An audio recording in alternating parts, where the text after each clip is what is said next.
اقوام متحدہ کی سلامتی کونسل میں شام کے خلاف قرارداد پر ووٹنگ روس کی دھمکی کے باعث ملتوی۔ روسی وزارت خارجہ کا کہنا ہے کہ شام کے خلاف سلامتی کونسل میں قرارداد ناقابل قبول ہے۔ سودے میں تبدیلی نہ کی گئی تو اسے ویٹو کر دیں گے۔ یورپی کمیشن کے سربراہ جان کلاوڈ ڈنکر نے کہا ہے کہ یورپی پارلیمنٹ میں برطانیہ سے علیحدگی کے معاملے کا جائزہ لیا جائے گا۔ برسلز میں جان کلاوڈ ڈنکر نے کہا ہے کہ یورپی پارلیمنٹ کے ارکان کے غور و خوض کے بغیر یورپی یونین سے علیحدگی کا کوئی بھی عمل انجام نہیں پا سکتا۔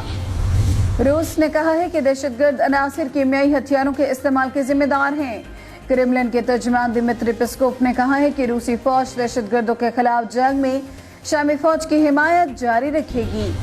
ایران کی جانب سے شام میں کیمیائی ہتھیاروں کے استعمال کی مذمت۔ وزارت خارجہ کے ترجمان بہرام قاسمی کا کہنا تھا کہ تہران کیمیائی ہتھیاروں کے استعمال کی مذمت کرتا ہے، چاہے اس کا استعمال کسی نے بھی کیا ہو اور اس میں مرنے والوں کا تعلق کسی سے بھی ہو۔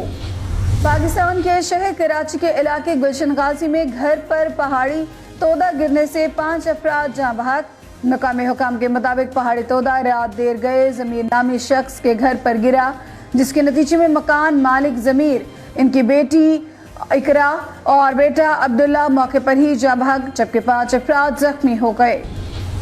روس نے کہا ہے کہ امریکہ، فرانس اور برطانیہ کی شام کے حوالے سے قرارداد حقیقت کے برعکس ہے۔ سلامتی کونسل کے اجلاس میں پیش کردہ قرارداد میں ادلب حملے کی مکمل تحقیقات کا مطالبہ کیا گیا، جبکہ روس کا کہنا ہے کہ اجلاس میں پیش کی گئی قرارداد کا متن ناقابل قبول ہے۔ یورپی یونین کا عالمی برادری پر شام کے حوالے سے امن مذاکرات کا مطالبہ۔ ادلب پر منگل کو ہونے والے کیمیائی حملے میں 100 سے زائد افراد جاں بحق اور 400 دیگر زخمی ہوئے ہیں۔ شام کی مسئلہ اپوزیشن اور امریکہ سمیت بعض ملکوں نے شام کی حکومت کو اس حملے کا ذمہ دار قرار دیا۔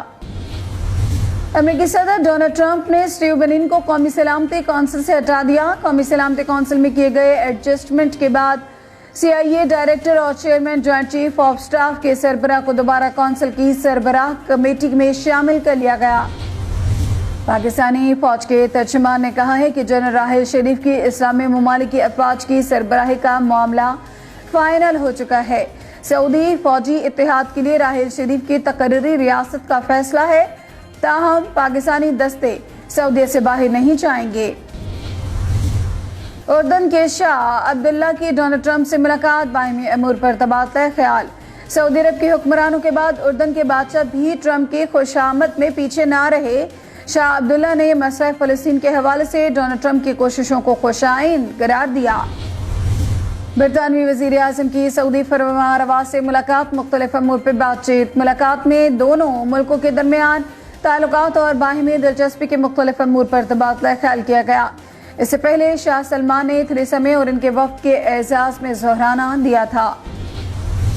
ایوانکا ٹرمپ نے کہا ہے کہ والد کی متنازع پالیسیوں سے اختلاف کرتی ہوں۔ میزبان نے ان سے پوچھا کہ وہ اپنے والد کی پالیسی سے کھل کر اختلاف کیوں نہیں کرتی، تو ایوانکا کا کہنا تھا کہ ضروری نہیں کہ پرشور احتجاج ہی کیا جائے، اپنی آواز سنانے کے 1 سے زیادہ طریقے ہیں۔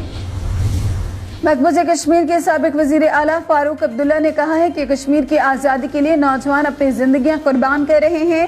ان نوجوانوں کو سیاحت سے کوئی سروکار نہیں، بلکہ وہ چاہتے ہیں کہ کشمیری قوم کی تقدیر ان کی امنگوں کے مطابق لکھی جائے۔ اور آخر میں مجلس وحدت مسلمین کے سیکرٹری جنرل علامہ راجہ ناصر عباس جعفری نے کہا ہے کہ رد الفساد کا رخ کالعدم جماعتوں اور دہشت گردوں کے سہولت کاروں کی طرف موڑا جائے۔ IG پنجاب مشتاق سکھیرے کی طرف سے جہادی تنظیموں کو قومی دھارے میں لانے کی خواہش کے بھیانک نتائج اسی طرح سامنے آتے رہیں گے۔